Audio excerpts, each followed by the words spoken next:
Mic check 1 2. Mic check 1 2. Are we live? Yes, we are live. What's up, my beautiful people? Welcome to the Jonathan Benaya podcast. How has your week been? Mine has been very, very eventful. We've had quite a number of fantastic guest episodes in the last 4 or 3 weeks. And it seemed like you guys enjoyed those. So I'll be definitely bringing on more people on the podcast. And we'll continue to have those engaging conversations. But as you can already tell on today's episode, it's just me. I will be sharing and reacting to some of the news in conservation and tourism this month, with a focus on Uganda and Africa, but also squeezing in a bit of some global tourism stories as well. I'll also be sharing some trends in travel that I've seen, but also had experts say will define travel this year and the years to come. So yes, thank you so much for tuning in. We will have this and more after the short break. What's up, guys? Welcome to the Jonathan Benaya podcast, a show that is wild, very wild. We try to put out a new episode every Sunday with discussions ranging around how to make the natural world a better place, creating awesome images, telling stories with words, wildlife films and photography, with occasional musings on sound and tech.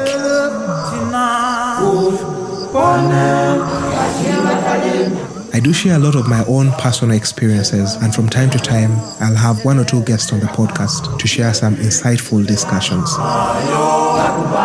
If you are fascinated about the natural world, especially natural history films and photography, environmental conservation, and African travel at large, this podcast will have you in a spin. So thank you so much for tuning in and enjoy your time here. Alright guys, welcome back to the Jonathan Benaya podcast, where we talk about the earth, images, words, wildlife films and photography, tourism and travel, and occasionally music. Now let's dive right in without wasting any time, starting with perhaps some of the biggest and most exciting news for tourism and conservation, be it in Uganda, Africa, but also a bit of stories that coming in from the rest of the world. The biggest story that I've seen this month so far is obviously the story on Uganda being declared Ebola-free. The World Health Organization a few days ago declared Uganda to be completely free of the Ebola pandemic. Ebola epidemic. That was after 42 consecutive days, which is required for the World Health Organization before they can declare a destination to be Ebola-free. I think if you report a new case, then I guess the count is reset. Yeah, so big congratulations to Uganda and the partners in the health sector, especially those women and men who are always fighting these disease outbreaks at the front line. Talk of the nurses, the doctors, and all those healthcare staff who are right at the front, or call it the front line, fighting these crazy battles against disease and all these epidemics. I must say we're very, very, very grateful to them. Now, in light of tourism and travel, this declaration of an Ebola-free Uganda obviously excited stakeholders in the tourism sector. Of course, we know the tourism sector had been hit hard when the epidemic was declared in the country back in September. For a fragile industry like tourism, all negative news has a devastating effect on destination image, but it also directly impacts on existing and potential bookings. I'm quite certain that tour operators are glad to promote their packages now, again, without having to respond to all those Ebola-related queries. But maybe one other thing that I'd like to see more of is the positive news of this zero Ebola thing being spread with the same quality, intensity or energy that was used to communicate the negative news, or call it the ugly news, of when the outbreak happened. I know I did tweet this the day the news was shared. If you follow me on Twitter, which you should be doing already, you must have seen that. We've numerous times had a discussion why it is important to communicate our truth, especially when there are so many positive stories. The negatives seem to be communicated more, regardless of how disastrous many a time they may be. It seems like citizen journalists, but also the mainstream communicators seem to run more with those negative stories. We must admit that crazy stuff happens all over the world, and I know some destinations have crazier stories of people being shot on streets than we are back here. One benefit that they have is that they've understood the value of communication, but also the fragility of the tourism industry. And this is critical in the way they communicate the negatives, which I guess is a point for us to learn.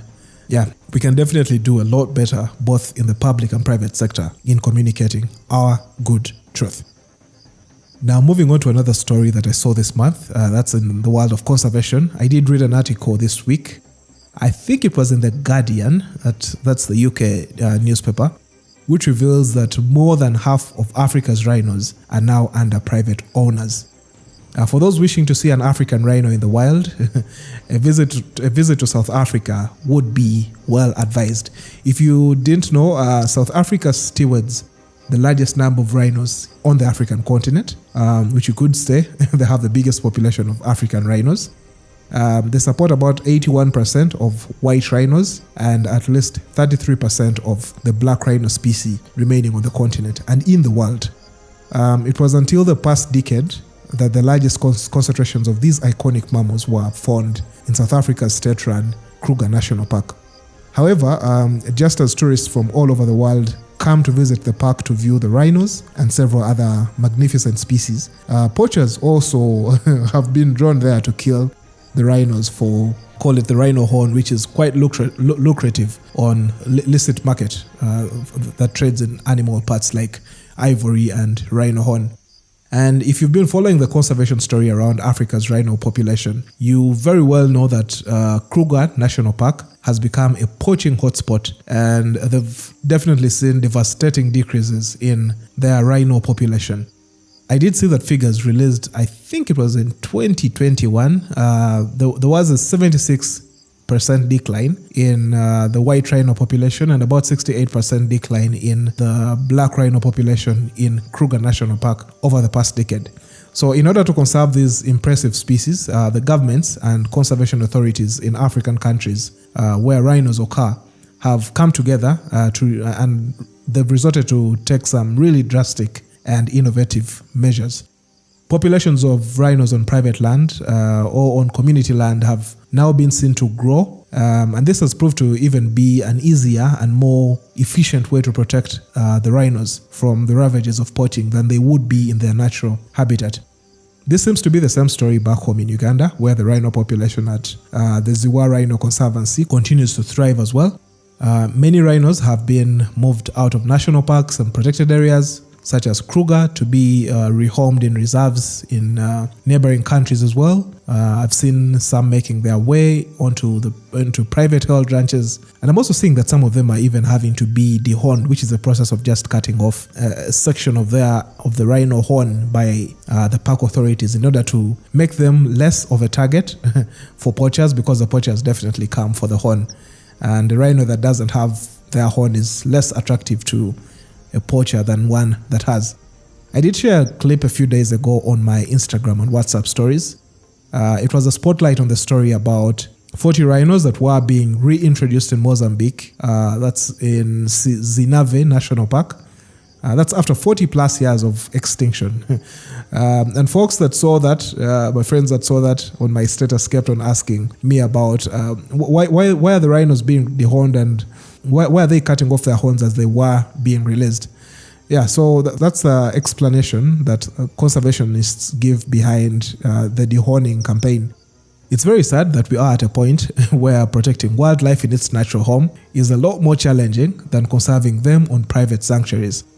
But in a world where biodiversity has seen over 70% decline in the last 50 years, I think that was a report by, was it the WC? No, it was the World Wildlife Fund last year that revealed there was a 70% decline in biodiversity over the last 50 years. So when we have such declines, whatever it can take to save and protect our iconic species, I am very welcome to whatever initiative there is.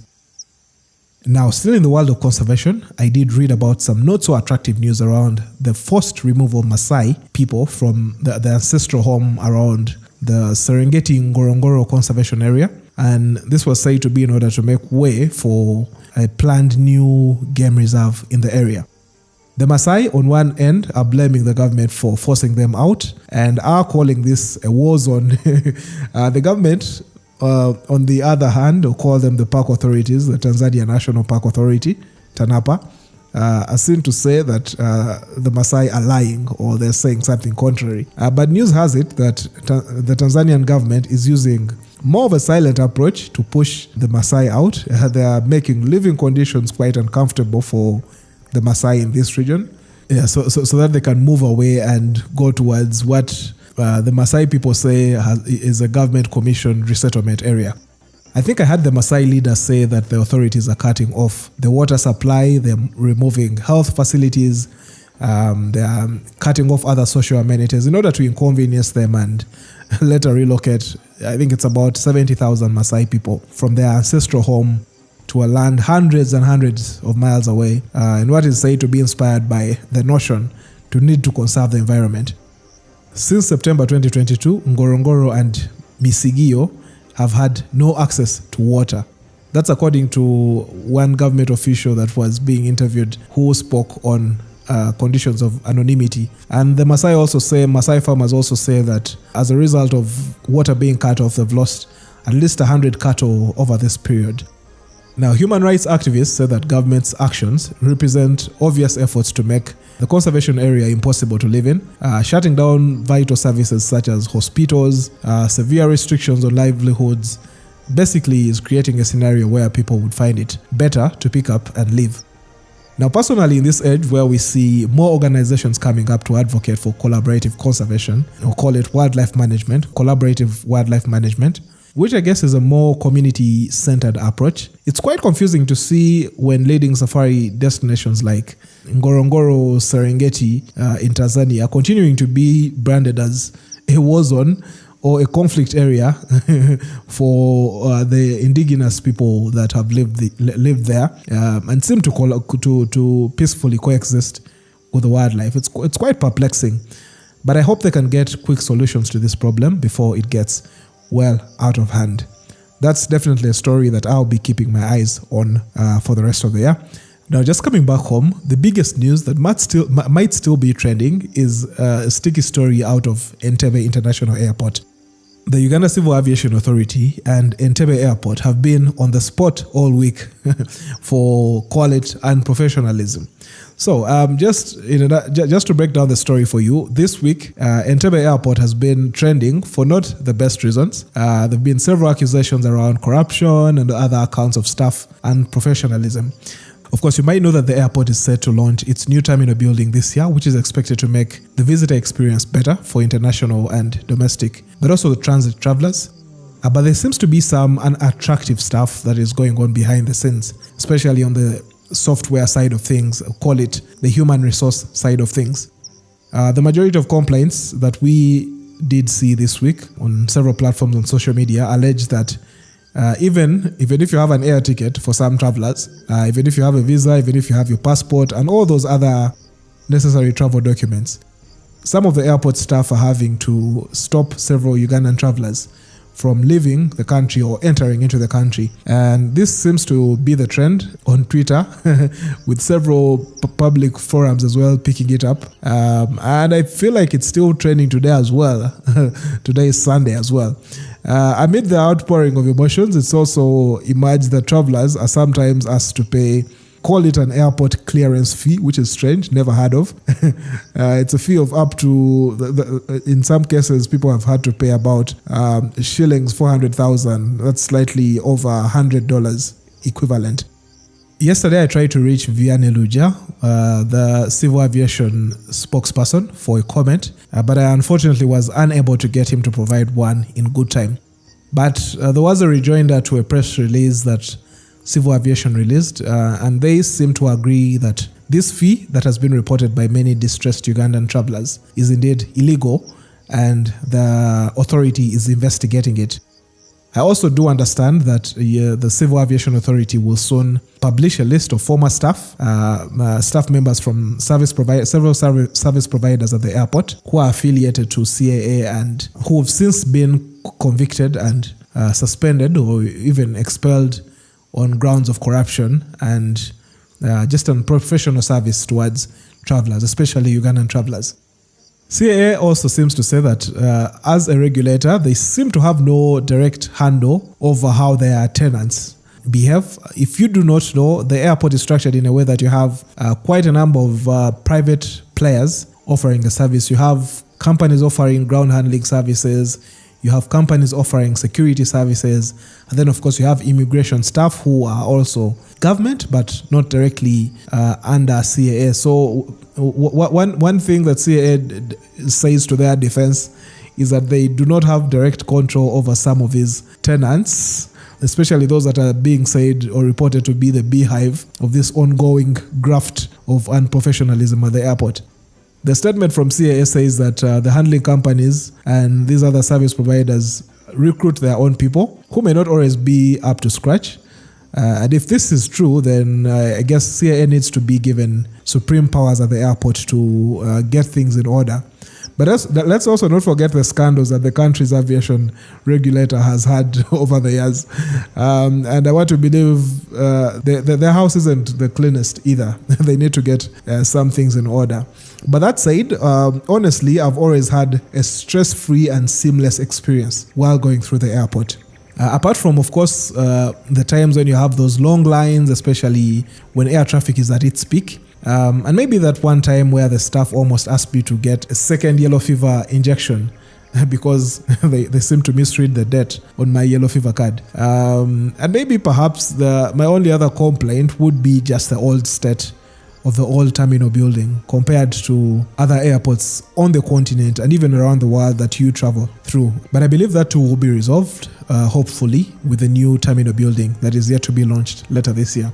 So personally, I have never really faced, call it groundbreaking issues while going through the airport. But I've had friends talk about selective segregation, but even things like corruption as well. And when that happens to a friend, someone who you know, not just one, but a couple of them, then you feel there is some truth in all these claims that are being made by Ugandans, especially those traveling to the Middle East. So there's definitely a need for CAA to get their house in order, but maybe also without sounding insensitive. I think that the activity of international travel itself is quite stressful already, regardless of where you are around the world. It even stresses the most experienced travelers. People miss connections, luggage goes missing, flights are cancelled or delayed, flights get overbooked, and some travelers get bounced and have to wait several hours for the next available flight. So the aviation industry itself can be quite stressful on the traveler. And that's why I feel it's very important for someone that's traveling to do a bit of research well in advance before their travel. And by this, I mean researching around things like what you need and how to plan for it, things like what to expect, talk about things like transport law, issues like understanding your rights as a traveler. It's quite shocking that there are documents that iron out clearly all the rights that a traveler has, and you'll be surprised at the number of rights that you have as a traveler if you did a bit of research. I kid you not. The one thing that an unprofessional airport staff fears the most is an unhappy client who is well informed about their rights and also speaks up about them. So do your research. Of course, I know our school system kind of mass produces us to be silent and humble, but thanks to the advent of social media, people can now speak up, although it's usually valuable to even speak up in the moment and not wait to just go to social media, because social media is usually after the bad stuff has happened. Yeah. So such fees that are more like bribes should be reported and not paid for. When you pay for it, you're just, what do you call it? You're just facilitating this graft to continue happening. Obviously, there's that pressure. I know you don't want to miss your flight, and often these people that are taken advantage of, if I could call it, in a desperate state, and they seem to be at the mercy of the lady or gentleman behind the counter. But if you speak up, it usually gets you listened to, and it's very important, as I said, to do your research, ask questions in case you're asked to do something that you find not clear, but also plan your travels well in advance. And maybe just for your information, if I could call this a travel tip, there is an information desk, call it a tourism information desk at the airport. I believe it's located down towards, if you know Entebbe Airport well, it's located right outside, like when you pick up your luggage and walk out that those sliding doors, you'd literally look straight into the tourism information desk. That office, among other purposes, can help with recording and receiving some of these complaints in real time. And oftentimes, solutions are offered expeditiously, at least that I know, because in my former role, we did get loads and loads of support from that office. So you can certainly make use of it as well. In case you need a direct contact, I'm always willing to share that. But this is not to exonerate CAA or their other staff providers and tenants at the airport. They certainly ought to get their house in order. The airport, I personally believe, is the first and last place that travelers go through. And it is the place that they will remember about Uganda. So we should ensure that this experience that we offer there is as heartwarming as we often are painted to be, a warm and welcoming destination in blogs and several travel websites. And this should not be different for the type of service that we offer to our own brothers and sisters as they travel to pursue careers elsewhere. All right, moving on. Another story in the tourism space was around a proposed budget cut for the tourism sector. Players in the Uganda's tourism industry seem to be concerned over the trimming of the sector's budget by the Treasury, which is expected to puncture the sector's recovery efforts. Now, the budget framework paper is being scrutinized by different committees of parliament. The government seems to be slashing the tourism budget from what it received in this financial year. That's about 194.6 billion shillings, which is $52 million. And the proposal is to cut that down to about 89.3 billion Uganda shillings, which is about $24 million for the 2023-2024 financial year. That's more than half a slash.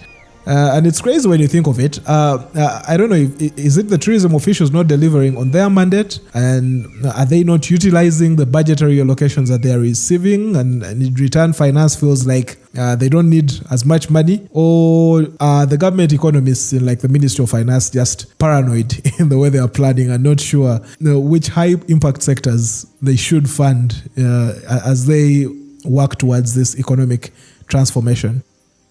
Anyway, should this budget pass, I believe the Uganda Tourism Board, which is the agency responsible for marketing the country, will receive a paltry of Uganda shillings 4.3 billion. That's just over $1.1 million, which is one of the biggest jokes of the year.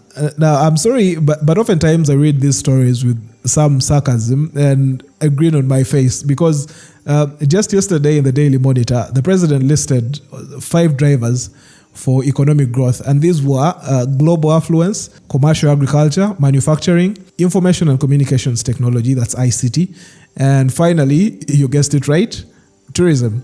So I ask who is confusing who when the government's development agenda focuses on these 5 pillar sectors, but when it comes to the budgetary allocation in when they are splitting the annual financial cake, the government continues to make selective budgetary allocations that makes those constant budget cuts for sectors that contribute significantly to the economy. It's quite perplexing, and as I did mention, it almost feels like a joke to me when I read these stories every other year.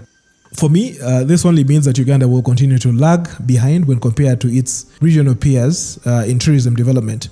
You know, you've got to feed the proverbial cow that gives you that healthy milk that you enjoy most. And I think the government should remember that olden proverb. You can't just keep milking and milking and milking and not feeding the cow. It will definitely die at some point. Obviously, funding is not the only impediment to growing tourism in Uganda. There are several other factors like call it political stability, destination image, call it PR.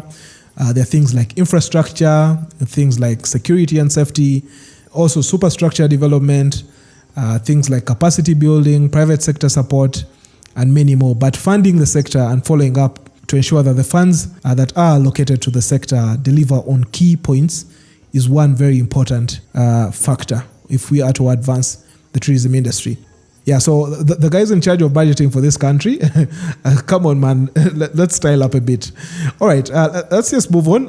What else did I see? Yeah, Uganda Tourism Board postponed its flagship tourism expo, the Pearl of Africa Tourism Expo, we'll call it POATE. I know it had been set to happen between the 8th and 11th of Feb this year. I believe the new dates will be sometime in the last week of April. You can correct me if I'm wrong. Honestly, as someone who's worked in tourism, but also kept a close eye on the tourism sector over the several years, POATE seems to be, this POATE postponement seem to now be chronic. I don't know what challenges there were this time around, but I want to imagine that the postponement is in light of putting up a better event this year. Obviously, with the challenges caused by the COVID-19 pandemic over the past few years, I think we'll give Uganda Tourism Board the benefit of the doubt and wish them successful preparations for the event whenever it happens in April. There was that story as well this week on the president directive to place a blanket ban on international travel for members of parliament and civil servants. I think I read that this was to save money for some priority sectors. The president also suggested freezing allowances for some government workers. And when I read this, I get the feeling that things are tough, not only for us business players, but also the state. But I'm even more interested in knowing what this means for tourism agencies who, in one way or another, need to travel for business meetings, but also the people who I call my VVIPs. Those are the people in the conservation world, the conservationists. They many a time need to travel to attend conservation summits around the world. So I would be interested in knowing how this blanket ban on travel is going to impact tourism and conservation this year. But perhaps, as it has always been the norm, we will get a rejoinder from State House, from the president, about what exactly he meant with the blanket ban. And I guess we'll get to know what the term priority travel that he used actually means. Maybe just moving on a lighter note, Uganda earlier this month made it to CNN's travel list for 2023. Which news I know you guys also, news that was also well celebrated by the tourism industry. These mentions are not only good in terms of free publicity for the destination, but they're also great for gravitas and also fantastic confidence builders for destinations, especially at a time when global citizens look forward to planning their travels for the new year. In its article titled Where to Travel in 2023, the Best Destinations to Visit, CNN cited Uganda's expansive shores of Lake Victoria as one of many unique things to see when you come to Uganda. They did also talk about the snowy Rwenzori Mountains, and they also talked about our healthy wildlife populations as some of the many reasons to travel to the Pearl of Africa. They did add that Uganda is a beautiful wilderness playground with opportunities for adventure, including treks through the UNESCO-listed Bwindi Impenetrable National Park. I did see that they also talked about whitewater rafting in Jinja on the Nile, which is also one activity that's been trending over the years. Yeah, so yes, fantastic news for Uganda, and congratulations to everyone pushing the sector and doing all the necessary work that gets us recognized by such, call them industry leaders in the media space. And maybe just wrapping up my review of some of the news, or call them stories that I've seen. I encourage you to visit Twitter and check out a hashtag, Africa by Road. I know I did mention in last week's episode where I interviewed Kenyan storytelling traveler Winnie Jastrioba. I told her that I plan to head down south with the boys later this year to explore some of those countries that have been for long been on my bucket list. Talk about countries like Malawi, Zambia, Zimbabwe, Botswana. I love Botswana. Namibia, Mozambique, all the way down to South Africa. So be sure to listen to that episode after this one in case you didn't listen to it last week. But two travel enthusiasts, a lady called Maureen Gena and Edward Ichwalu, whose documentary photography work you might know from projects like images shot for the award-winning movie Queen of Katwe. These two guys, the duo, is traveling across Southern Africa, and they are expected to cover at least 25,000 kilometers. I think they're in Namibia this weekend, and I highly recommend that you check them out. The journey is on the hashtag Africa by Road, and if I am not wrong, it's being mainly shared on Twitter. Now, talking about this actually gets my mind interested in having Edward and Maureen on the podcast, at least sometime in the future, to share their story of exploring the African continent by road, especially being Ugandans. Let me know if you guys are interested in that conversation, and I might just add it to my plan for the episodes to come. All right, we're going to take a short break. When we return, we will wind this episode down with what else am I seeing in terms of trends and stuff happening in the travel and tourism world, as well as what is expected to continue throughout the rest of the year. All right, I'll catch you in a bit.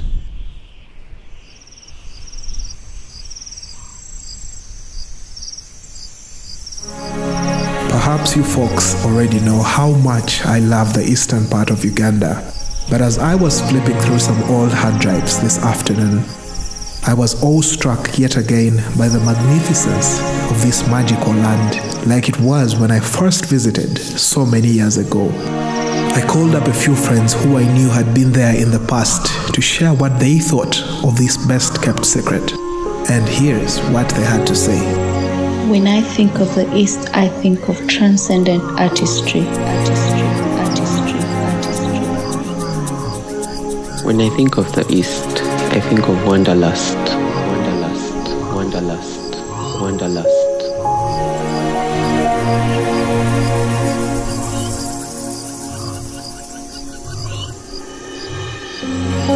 When I think about the East, I think of raw beauty.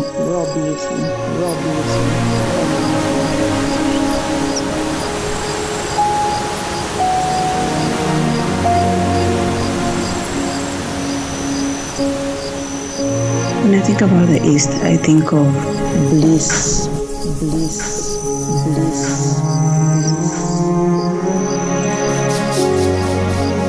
When I think about the East, I think of fascinating cultures.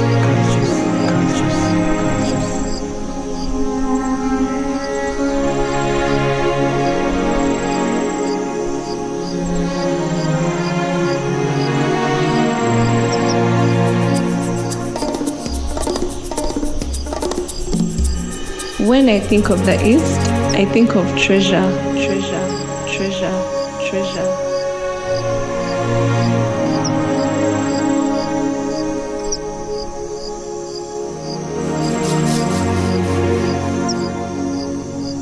And that, ladies and gentlemen, is a sneak peek into the land of the rising sun.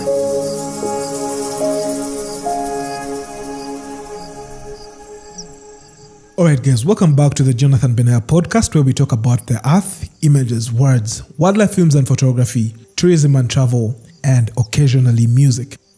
Now, that short segment is from a reel that I created just a week or so ago, where I asked a few friends who had been to Eastern Uganda to share what they found that whole region to be. The region, I'm talking about the region all the way from the adventure capital of Uganda in Jinja, all the way through Sebei and Gishu land, through Kapchora, Sipi, all the way through Pian Upe, but also through Tororo land, Soroti, all the way towards the warrior nomad plains of Karamoja. And they came up with some interesting terms, including things like transcendent artistry. To some of them, the eastern part of Uganda means wanderlust. It means raw beauty. It means bliss. It means fascinating cultures, treasure, and I believe the list can go on and on and on. Should you want to watch the video version of that reel, be sure to head over to my YouTube channel. That's Jonathan Benaya on YouTube.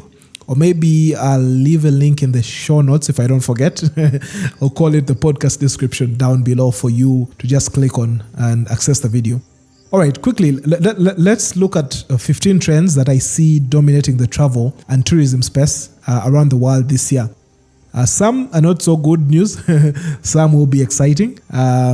So just hang in there. I think let's start with some of the not so good news and then maybe end the episode on a bright note. Okay, trend number one is that prices are a whole lot higher and are expected to stay that way this year as well. You obviously already know that the world is going through some sort of economic recession, and we still live in, if I could call it, an inflationary environment. So many things are priced up, and that's no way different for travel as well.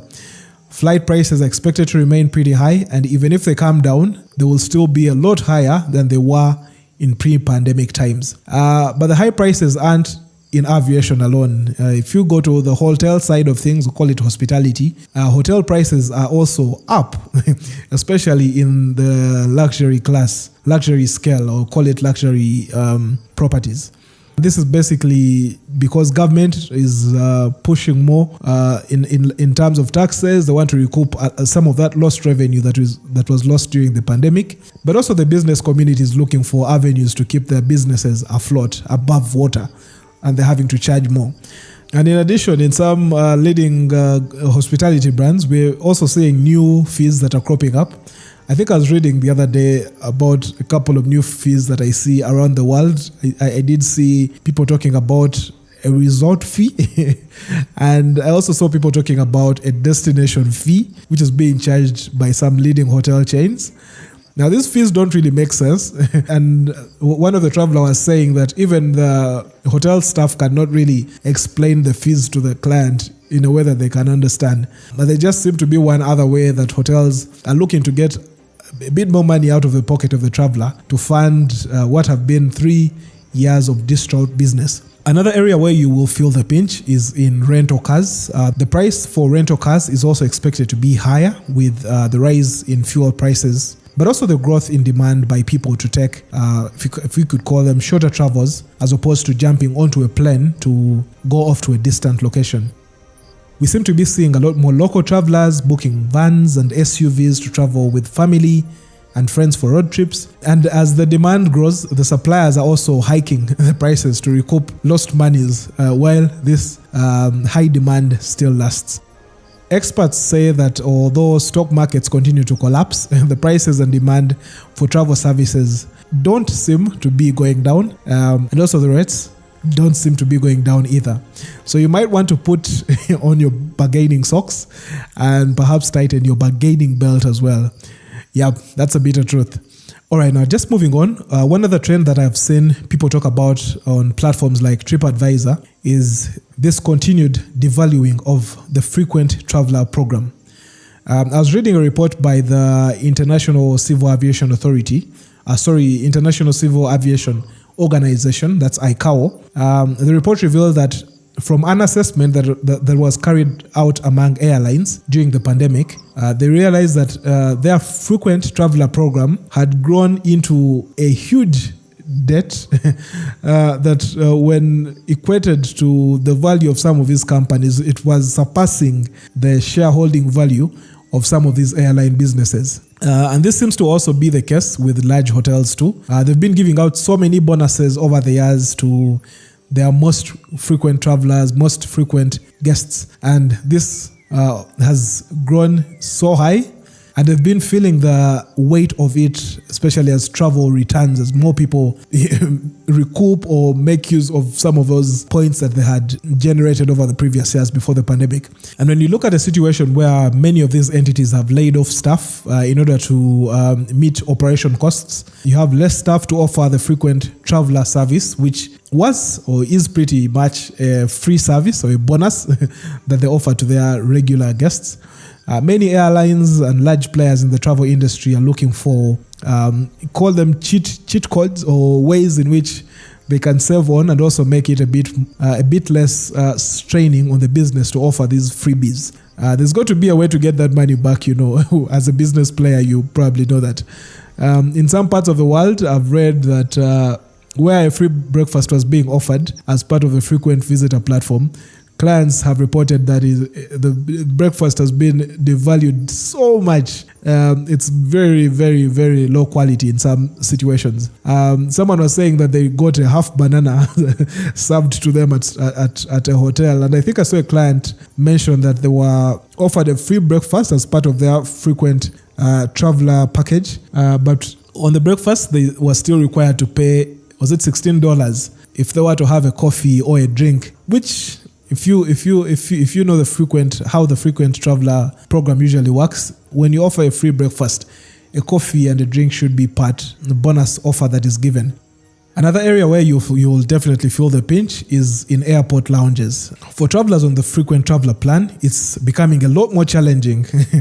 In some situations, I've had clients that are saying that they're having to wait hours and hours to get into the lounge in order to get a meal as they wait for their connecting flights. And this is because so many people have accumulated so many points over the years, and they are trying to use up their points ASAP, as soon as possible.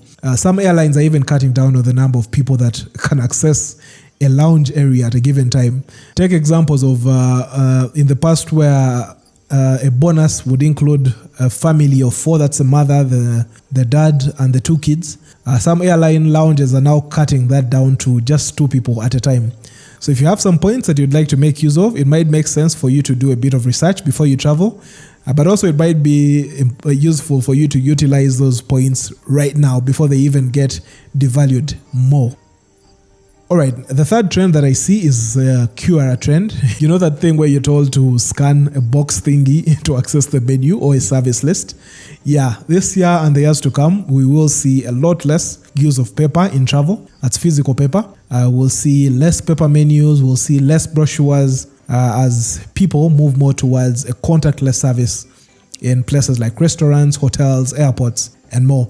Obviously, this is met with some opposition as people still want their big, large paper menus. You still want to walk in the hotel and have that paper service list at the side of your bed. You still want to go to the restaurant and be given your paper menu. You still want to go to the bar and get your full wine list.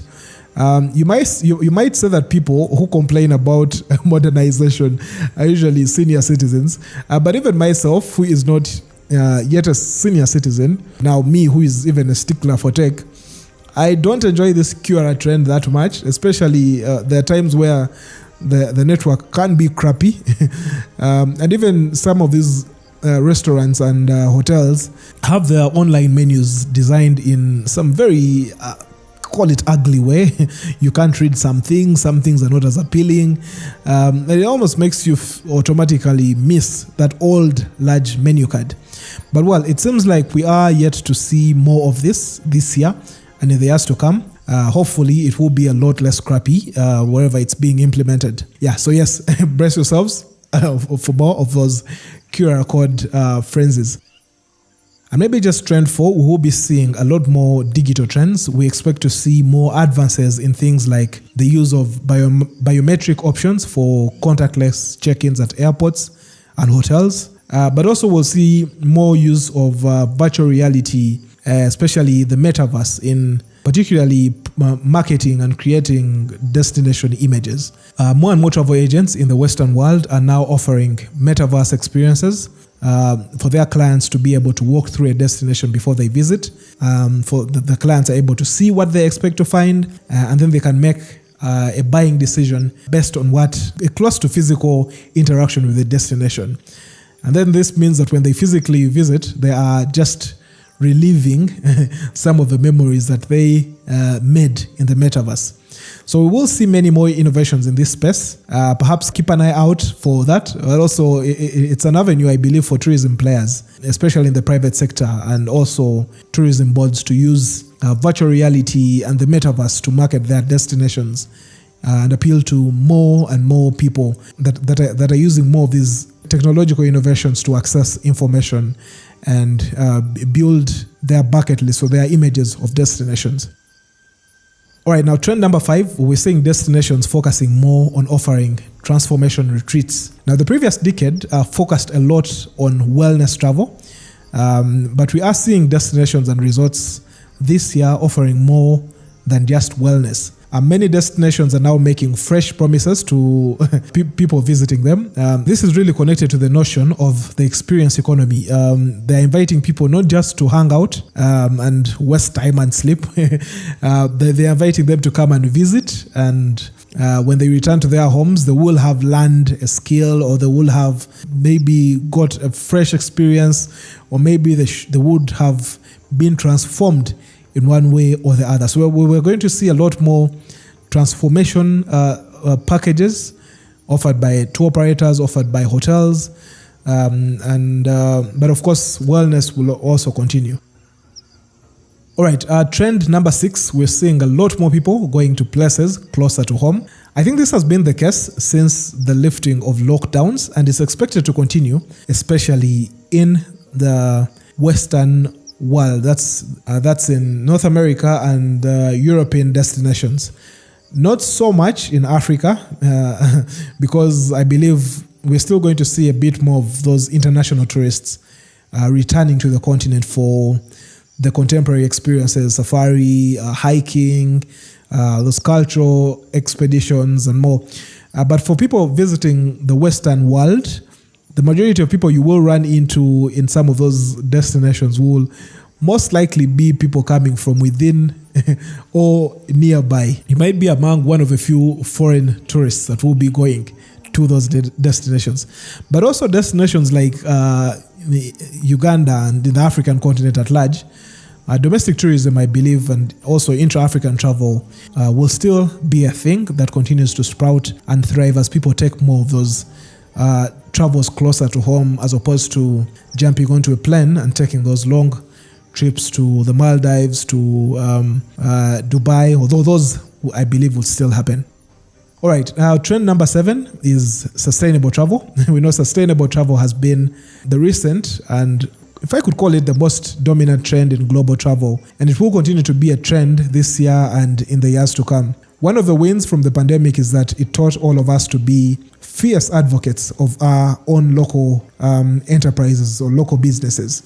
We all seem to want to support the restaurant down the road near home, and perhaps we all wanted to take a local trip. All of a sudden, we had domestic tourism booming, as opposed to those long-haul journeys to a destination miles and miles away. There seemed to be that desire that people wanted to support our local economy, call it local businesses in the travel industry. There seemed to be campaigns to help them survive, help them not crumble. We saw rates coming up, even in some of those properties that you knew previously to be only foreign centered. There seemed to be that campaign as people seem to support these local businesses and help them survive the horrible episode of the pandemic. Now, although people will be traveling away from home more than they were last year, they will be taking that little nugget with them wherever they go. Tourism players, tour guides, call them park authorities, tour operators should be expecting this.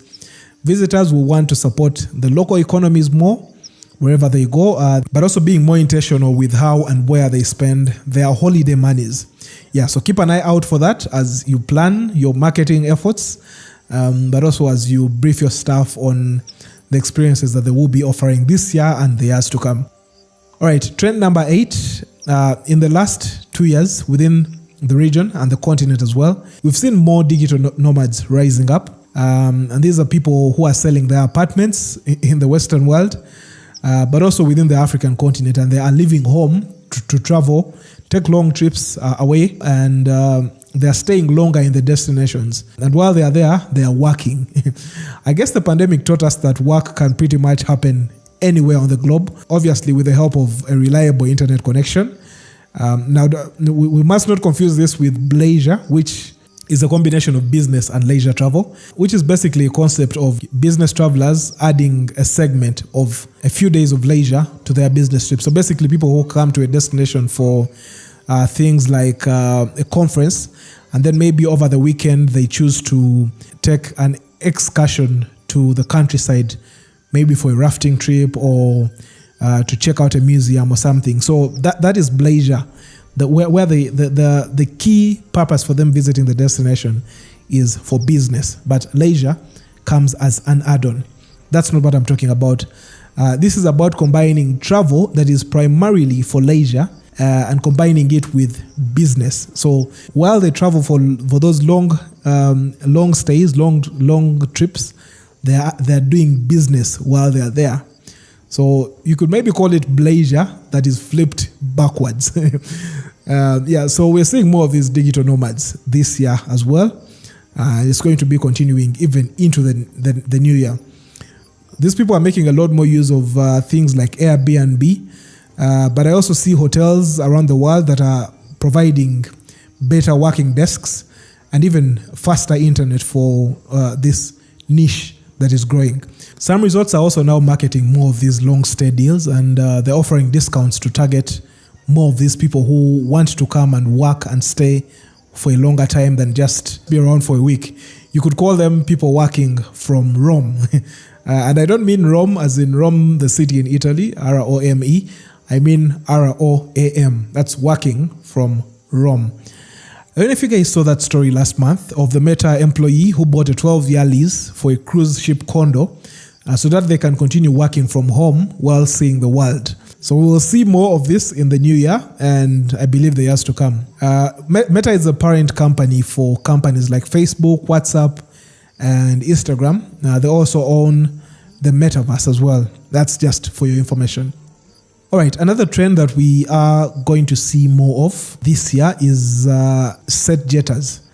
Now, who is a set jetter? Set jetters are basically people who are traveling to experience things that they watch on their favorite TV show or maybe a favorite movie. Our world has been greatly influenced by theater and cinema, but most recently, we've been largely influenced by streaming platforms like Netflix. I was recently reading a report by Expedia about the wave of people traveling to see or experience what they saw in a movie. So we're going to see a lot more of such travels, call them set jetters. And here's an opportunity for tourism boards and governments to collaborate with the film and movie industry as another avenue to push destination awareness and build a destination image. All right, trend number 10 is we're going to see a further return to business travel. So business travel has been one of the fastest sectors to recover in the global travel and tourism industry. And this recovery is expected to make even bigger leaps and bounds this year as well. And this is evident in the way that the aviation sector is projected to refocus back more towards promoting some of those business destinations where they make more money than the leisure routes that they were plowing. Some airlines, I was reading, have already repurposed some of their bigger aircrafts to serve more of the business routes, and the smaller aircrafts will continue to operate on the contemporary leisure trips to places like Thailand, Malaysia, Southeast Asia.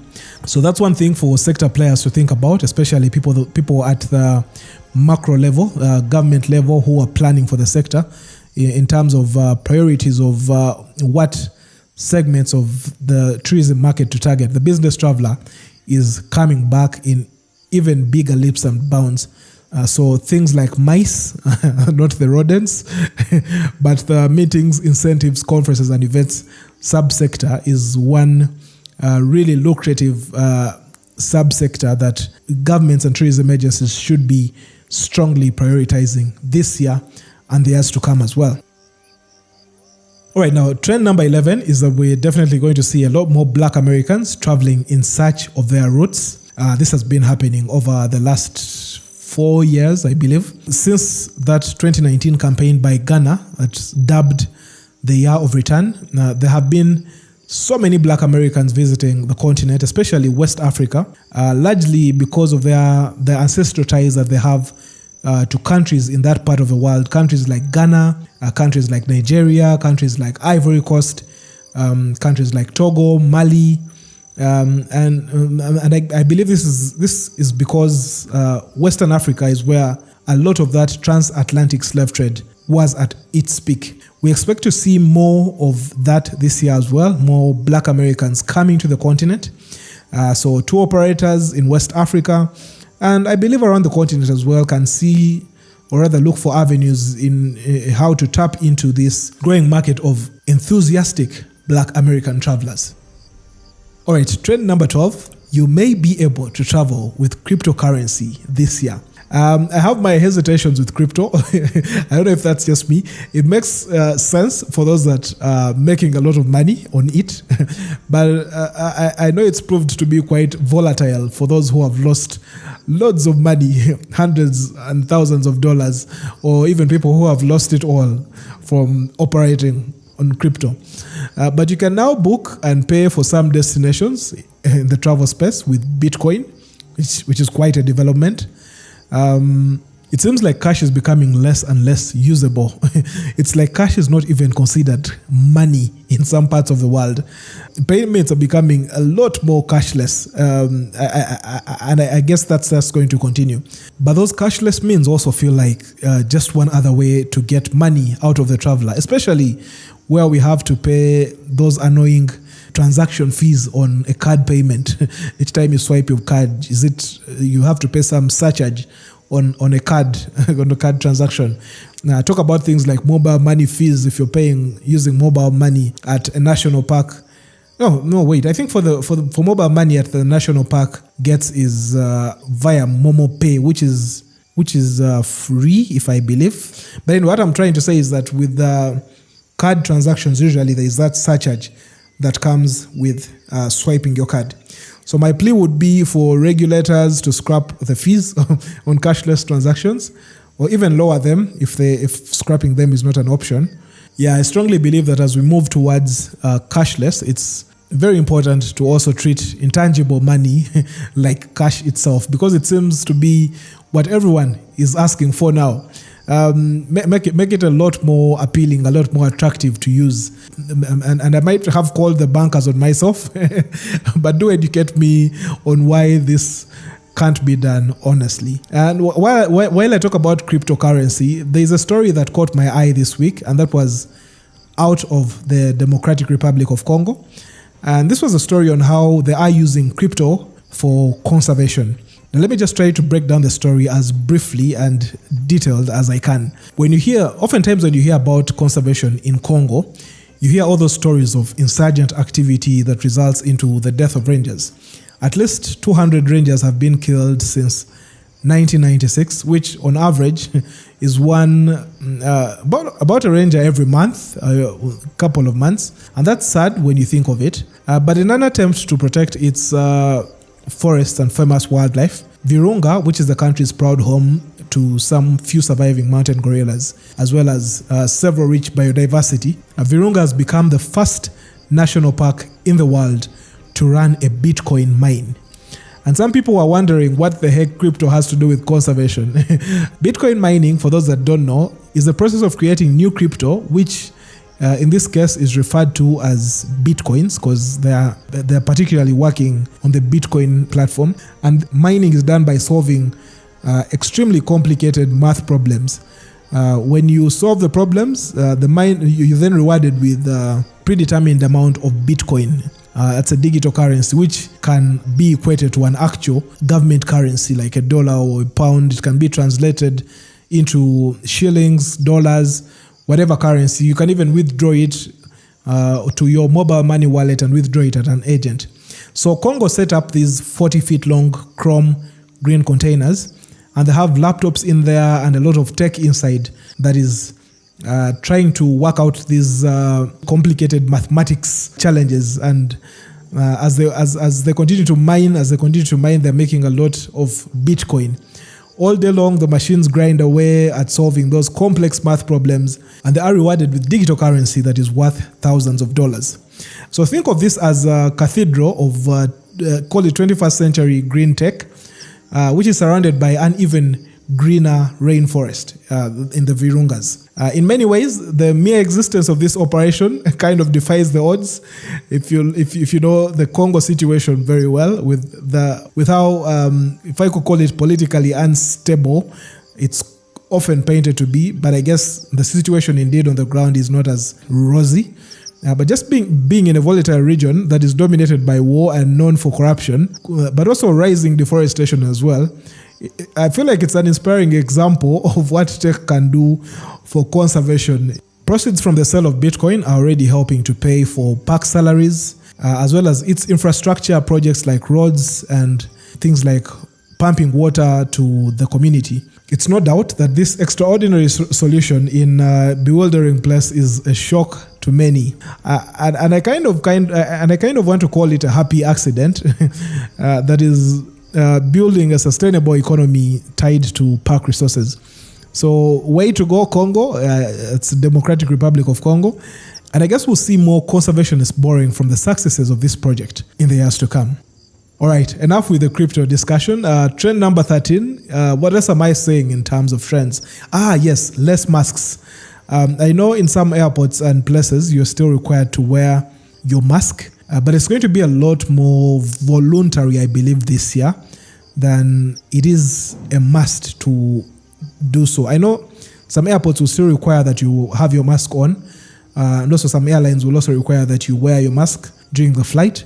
But when you get to many destinations now, it will be a lot more voluntary that you wear your mask. You can wear it if you don't want to. I know in places like Japan, a majority of the people still wear their masks, although it's not a must.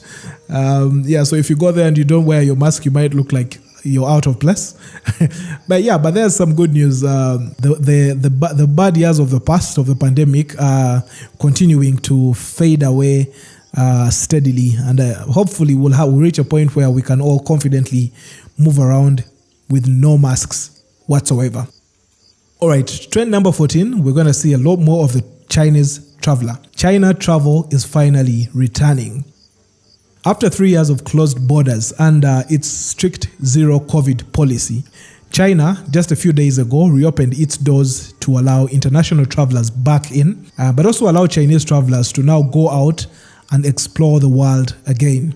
You can just imagine they've been in lockdown for 3 years. That's crazy, yeah? The Chinese government resumed issuing passports. I guess that was on the 8th of Jan for Chinese citizens to now travel out. But of course, as I did mention, their borders are now also open to foreign travelers as well to come back to China.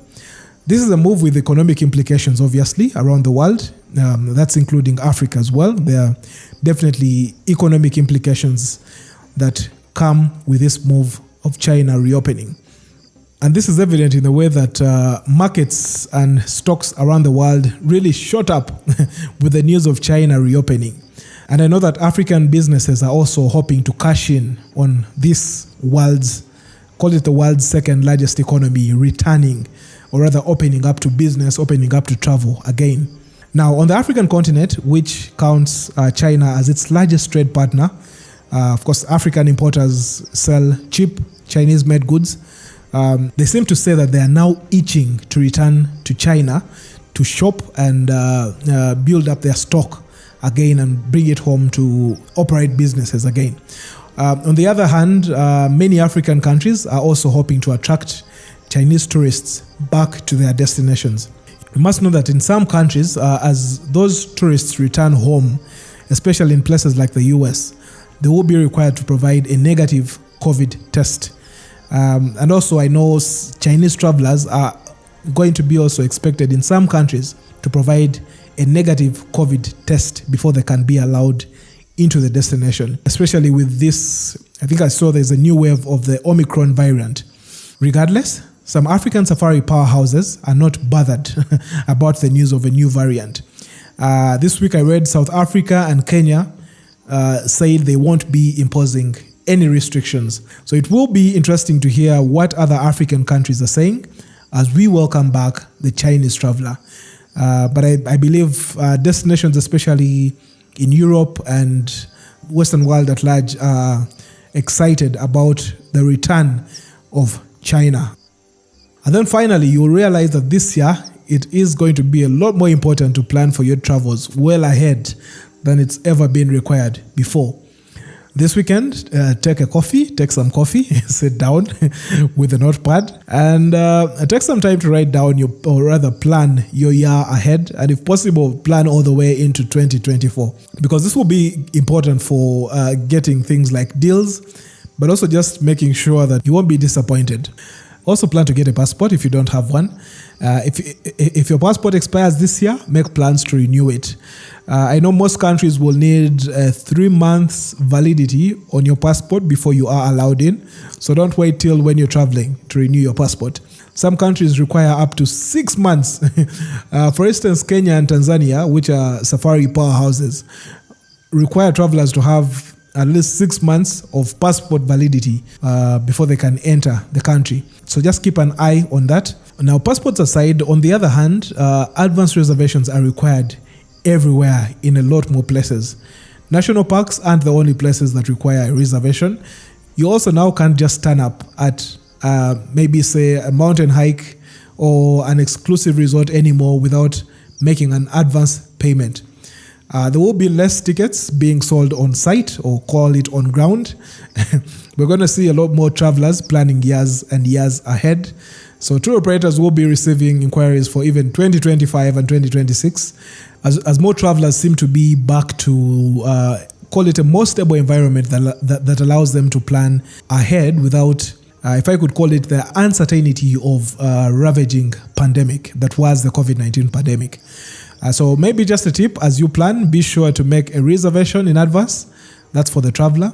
And ensure to print out your reservation as well before you travel.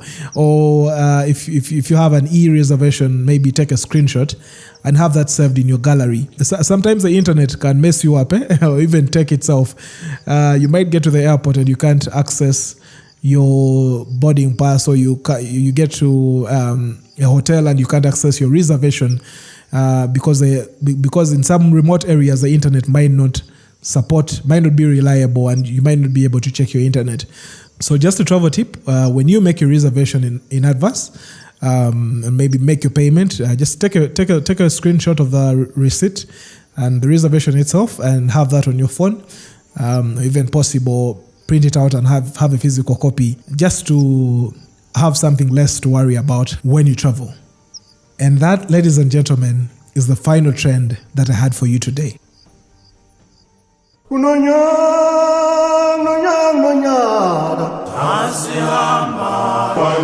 So yes, guys, that's going to be it for today. I hope you enjoyed this week's episode as much as I did. If you did, go ahead and hit that like button, as we always say.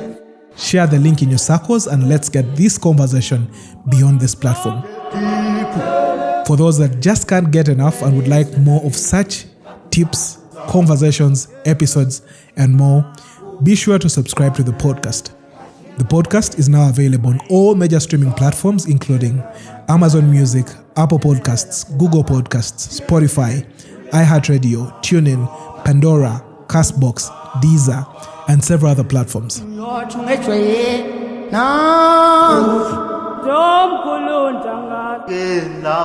As always, if you would like to make a contribution to the conversation or send in a comment, a question, be sure to leave that in the comments below for those listening on Apple Podcasts. Or you can also email me your comment and question directly at contact@jonathanbenaya.com, or use the email ahabenathan@pm.me. Both emails will be linked in the podcast notes below.